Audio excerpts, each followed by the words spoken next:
Hi, everyone. Welcome back to another episode of Thoughts from the Machine. I'm Bill Gebhardt, founder and executive director here at 10 Dynamics. I've got a lot to cover today. I'm going to review May's top movers. I'll do a deeper dive into orange juice in particular, and I'll present a new trend strength indicator based on our model. We're very happy to be able to share it with you and hopefully find some value in it.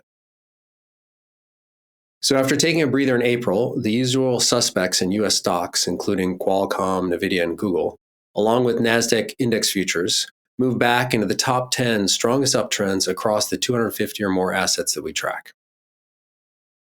Now, it's interesting that the decline in April seems to have relieved the pressure for a reversal, and it reduced our model's reversal probability significantly. So we'll be keeping an eye on this to see if the reversal probabilities reach high levels again, like they did in March just before the decline in April.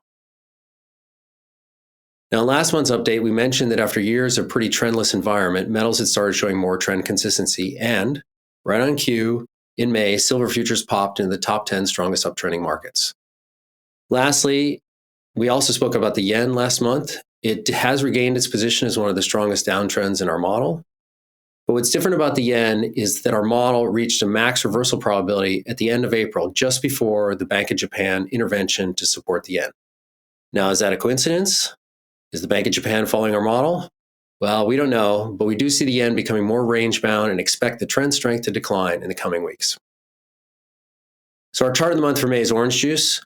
Orange juice has been on a record bull run since January of 2022.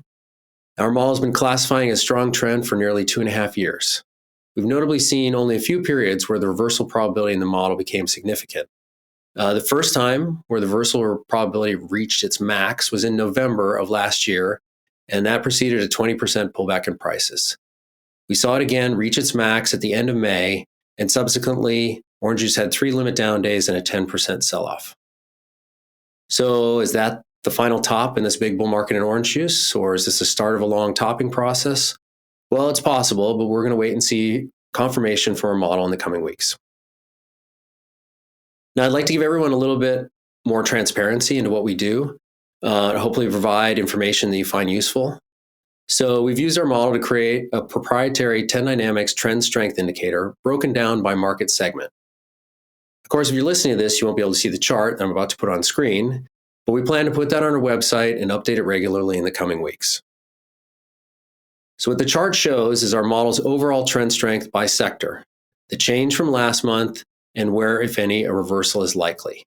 So last month's values are represented by the dotted white outlines on the chart, and if any reversal probability is present and significant, it will be highlighted in bright yellow. So let's go down kind of sector by sector.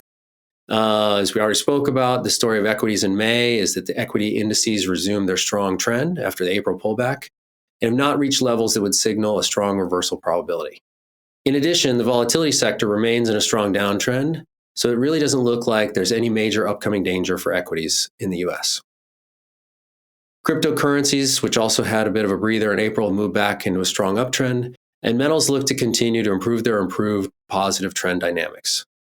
Now, what could be quite important from a macro perspective is that the government bond sector as a whole has resumed its strong downtrend. Several of the futures in the US have even taken top spots as the strongest downtrends in our entire universe. Well, that means that in the US in particular, there could be a risk of increasing rates over the coming weeks. Now, finally, the last sectors on the commodity side, well, the entire energy complex is rated as no trend. That includes both power and gas and the oil complex. And the ag sector as well is also showing no clear trends. And that's everything for the recap. So in other news, in addition to this new trend strength indicator, we're going to be publishing a blog series. Issue 1 will revisit the advantages of systematic investing.